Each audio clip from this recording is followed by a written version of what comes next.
विद्यार्थी मित्र हो, आपण BA फर्स्ट इयरला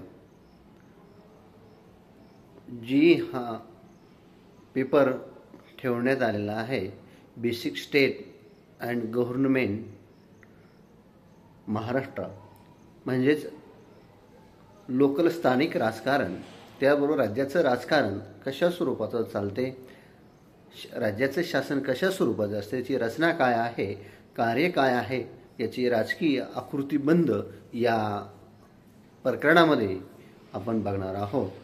तर हा विषय ठेवण्यापाठीमागचा उद्देश हाच आहे की जेणेकरून विद्यार्थ्यांना आपल्या स्थानिक राजकारणाची माहिती त्या ठिकाणी असली पाहिजे.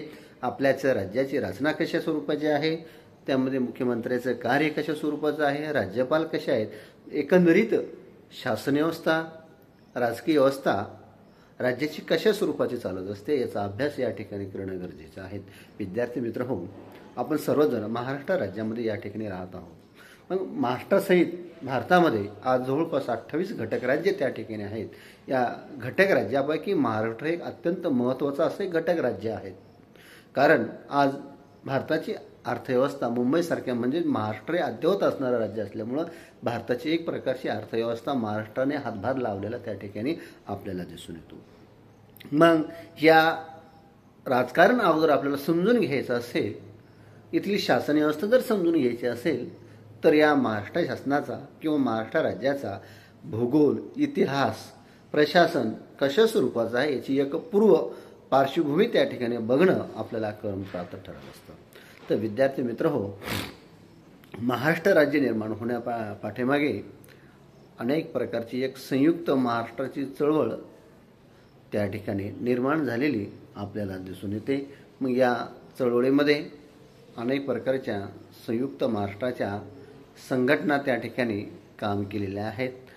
म्हणजे द्विभाषिक राज्य जेव्हा त्या ठिकाणी निर्माण झालेलं होतं, या द्विभाषिक राज्यामध्ये मुंबईचा परिसर, मराठवाडा, हैदराबाद हैदराबाद संस्थानातून निर्माण झालेले घटक राज्य यांचा समावेश त्या ठिकाणी होत असताना आपल्याला त्या ठिकाणी दिसून येतो. मग याचा इतिहास जर आपल्याला बघायचा असेल तर हैदराबाद मुक्तीसंग्रामाचा इतिहास देखील त्या ठिकाणी आपल्याला क्रमप्राप्त ठरत असतं. हैदराबाद मुक्तीसंग्राम हा भारत स्वतंत्र जरी झालेला असला तरी मराठवाडा जो आहे, महाराष्ट्राचा जो भाग आपण म्हणून ओळखला जातो, तो एकेकाळी त्या ठिकाणी भारताचा भाग गणला जात नव्हता. कारण भारत स्वतंत्र झाल्यानंतरही अनेक स्थानिक संस्थानं या ठिकाणी कार्य करत होते. जवळपास 520 संस्थानं त्या ठिकाणी होते. यामध्ये हैदराबाद देखील हे एक संस्थान महत्त्वाचं संस्थान होतं. ह्या हैदराबाद मुक्ती संग्राम म्हणून त्या ठिकाणी युद्ध जवळपास 2 वर्ष त्या ठिकाणी चाललेलं हैदराबाद दिसून येतो. हैदराबाद संस्थान खालसाय केल्यानंतर हैदराबादामध्ये असलेला जो मराठवाडा होता, जे की 6 जिल्हे होते, ते जिल्हे संपूर्ण महाराष्ट्रामध्ये 1960ला त्या ठिकाणी निर्माण केले गेले होतं. परंतु 1960 पूर्वी, महाराष्ट्र निर्माण होण्यापूर्वी द्विभाषिक राज्य त्या ठिकाणी निर्माण झालं होतं. मग हे द्विभाषिक राज्य गुजरात, महाराष्ट्र आणि मुंबई यांचं संयुक्त त्या ठिकाणी झालेलं होतं.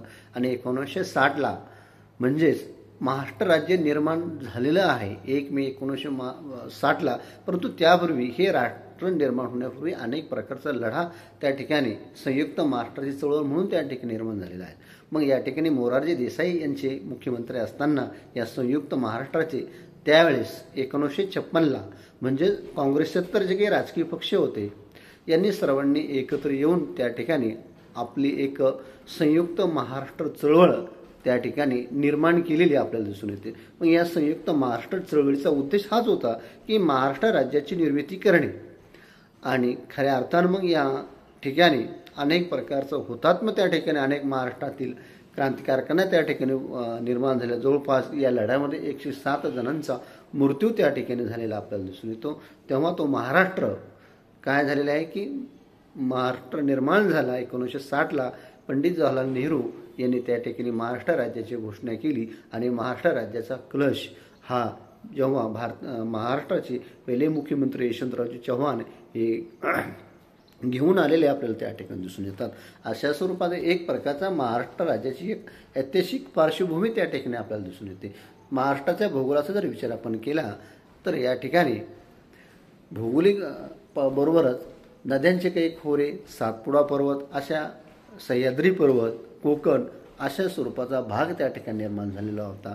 आणि महाराष्ट्र राज्याचे एकंदरीत पर्जन्यमानाचं जर स्वरूप बघितलं किंवा हवामानाचं स्वरूप जर आपण बघितलं तर त्यामध्ये उन्हाळा, हिवाळा, पावसाळा हे 3 ऋतू त्या ठिकाणी निर्माण झालेले आपल्याला दिसून येतात. मग उन्हाळ्याचं स्वरूप आहे मार्च ते मे या काळामध्ये कडक असा उन्हाळा महाराष्ट्रामध्ये निर्माण झालेला आपल्याला दिसून येतं. महाराष्ट्राचं तापमान या कालावधीमध्ये अत्यंत कडक असं 40-41 डिग्री सेल्सिअस तापमानापेक्षाही जास्त मेमध्ये राहिलेलं आपल्याला दिसून येतं. त्यानंतरचा ऋतू जो येतो तो म्हणजे पावसाळा. हा पावसाळा जून ते सप्टेंबरपर्यंत त्या ठिकाणी आपल्याला दिसून येतो. महाराष्ट्राचं पर्जन्यमान जर बघितलं की महाराष्ट्राची जी भौगोलिक रचना आहे, कोकण आणि सह्याद्री पर्वत असेल, त्यानंतर पूर्वेकडील पठार असेल, या सह्याद्री पर्वत म्हणजे अरबी समुद्राच्या वाऱ्याकडून येणाऱ्या याच्यामुळं महाराष्ट्रामध्ये पर्जन्यमान त्या ठिकाणी पडत असतं. सह्याद्री पर्वतावर आणि कोकणामध्ये प्रचंड अशी वृष्टी त्या ठिकाणी होत असताना आपल्याला दिसून येते. परंतु त्यानंतर जसं जसं आपण पूर्वेकडं महाराष्ट्राचे जर गेलो तर पावसाचं पर्जन्यमान हे त्या ठिकाणी कमी कमी होत गेलेलं आपल्याला दिसून येतात. अशा स्वरूपाचं महाराष्ट्रामध्ये अनेक प्रकारचं हवामान त्या ठिकाणी निर्माण झाले. त्यानंतर हिवाळा देखील त्या ठिकाणी आपल्याला दिसून येतो. ऑक्टोबर ते फेब्रुवारी हा कालावधी हिवाळ्याचा त्या ठिकाणी गणला गेलेला आपल्याला महाराष्ट्राच्या संदर्भामध्ये आपल्याला त्या ठिकाणी विचार करावा लागेल.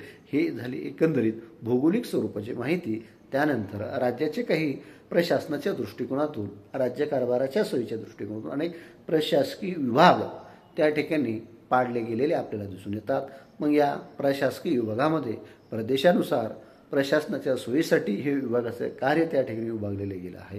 त्यामध्ये जवळपास 4 भाग त्या ठिकाणी दिसून येतात. त्याचे काही उपभाग देखील पाडलेले, म्हणजे एकंदरीत 6 प्रकारचे प्रशासकीय भाग त्या ठिकाणी महाराष्ट्राचे निर्माण झालेले आपल्याला दिसून येतात. यामध्ये सर्वप्रथम म्हणजे कोकणामध्ये मुंबई, बृहन्मुंबई, ठाणे, रायगड, सिंधुदुर्ग आणि मुंबईचे अनेक उपनगरे यांचा समावेश कोकणामध्ये त्या ठिकाणी होत असतो. म्हणजे याची संपूर्ण प्रशासनाचा कारभार ठाणे या ठिकाणाहून त्या ठिकाणी चालवलेला आपल्याला दिसून येतो. त्यानंतर कोकण विभागाबरोबरच पुणे, नाशिक, औरंगाबाद, अमरावती आणि नागपूर असे प्रशासकीय विभाग त्या ठिकाणी प्रशासनाच्या सोयीसाठी पाडलेले आपल्याला दिसून येतात. पुणे विभागाचा जर आपण विचार केला तर पुणे हा विस्तीर्ण एक मोठा जिल्हा त्या ठिकाणी आहे. पुण्याबरोबरच पुण्यालगत जे काही आहेत सातारा, सोलापूर, कोल्हापूर, सांगली या जवळपास 5-6 जिल्ह्यांचा समावेश पुणे या प्रशासकीय विभागामध्ये त्या ठिकाणी केलेला आपल्याला दिसून येतो. त्यानंतर महत्त्वाचा विभाग म्हणजे नाशिक विभागामध्ये अहमदनगर, धुळे, जळगाव, नंदुरबार असा एक प्रकारचा प्रशासकीय भाग त्या ठिकाणी दिसून येतो आणि त्याचं मुख्यालय नाशिक या ठिकाणी त्या ठिकाणी आपल्याला दिसून येतं. त्याचबरोबर मराठवाड्यासाठी देखील औरंगाबाद या ठिकाणाहून प्रशासकीय कारभार त्या ठिकाणी चालत असतो. या औरंगाबाद विभागामध्ये औरंगाबाद, जालना, परभणी, बीड, उस्मानाबाद, लातूर आणि नांदेड, त्याचबरोबर हिंगोली या जवळपास 8-9 जिल्ह्यांचा त्या ठिकाणी समावेश त्या ठिकाणी होत असतो. या संपूर्ण जिल्ह्याचा प्रशासकीय कारभार हा औरंगाबाद यासारख्या ठिकाणाहून त्या ठिकाणी होत असतो. याचबरोबर अमरावती, याला वऱ्हाड देखील असं म्हणतात, या अमरावती विभागामध्ये अमरावती असेल, बुलढाणा असेल, अकोला, जळगाव, वाशिम यांचा समावेश त्या ठिकाणी झालेला आपल्याला दिसून येतो. याशिवाय एक शेवटचा भाग म्हणजे राज्याच्या प्रशासकीय विभागातून तो म्हणजे नागपूरमध्ये नागपूरलगत असलेले नागपूर असेल, वर्धा असेल, भंडारा असेल, गडचिरोली असेल, चंद्रपूर असेल, गोंदिया असेल, या संपूर्ण जिल्ह्यांचा समावेश नागपूर विभागामध्ये त्या ठिकाणी होत असतो. या संपूर्ण जिल्ह्यांचं मुख्यालय नागपूर या ठिकाणी आहे. म्हणजे एक प्रादेशिक कार्यालय त्या ठिकाणी निर्माण केलेलं आहे. अशा स्वरूपाचे प्रशासकीय विभागाच्या दृष्टिकोनातून जर विचार केला आपण तर 6 महाराष्ट्राचे प्रशासकीय विभाग त्या ठिकाणी निर्माण केले गेलेले आपल्याला दिसून येतात. महाराष्ट्राच्या 6 प्रशासकीय विभागात जवळपास 35 जिल्हे असून एकूण 54 तालुके आहेत। या प्रशासकीय विभागानुसार राज्याचं प्रशासन त्या ठिकाणी चालत असलेलं आपल्याला त्या ठिकाणी दिसून येते। मग नंतरचा जो मुद्दा आपण बघणार आहोत तो म्हणजे राज्याचं राजकारण, त्यावर एकंदरीत प्रकारचं भूगोल, एक इतिहास आणि प्रशासनाच्या सोयीसाठी जे काही महाराष्ट्राचे भाग त्या ठिकाणी पाडले गेलेले आहेत याचा आपण सविस्तर त्या ठिकाणी विचार केलेला आहे। एकंदरीत राज्याची जर लोकसंख्या आपण जर बघितली, आज 2001च्या लोकसंख्येनुसार महाराष्ट्र राज्याची लोकसंख्या ही 11 कोटी या ठिकाणी दिसून येते, परंतु आज त्या काळामध्ये वाढ होऊन ती जवळपास त्यामध्ये 11 कोटीच्या या स्वरूपात दिसून येते। वाढीचा दर 22.57 त्या ठिकाणी आपल्याला दिसून येतं। स्त्री पुरुषाची जर तुलना जर आपण बघितली, 1000 पुरुषामागे 933 स्त्रियांचं प्रमाण, एवढं विषम प्रमाण त्या ठिकाणी महाराष्ट्रामध्ये आज त्या ठिकाणी दिसून येतं। आणि हेच प्रमाण अनेक प्रकारचे जालना, नंदुरबार यासारख्या मागासलेल्या जिल्ह्यामध्ये देखील आपल्याला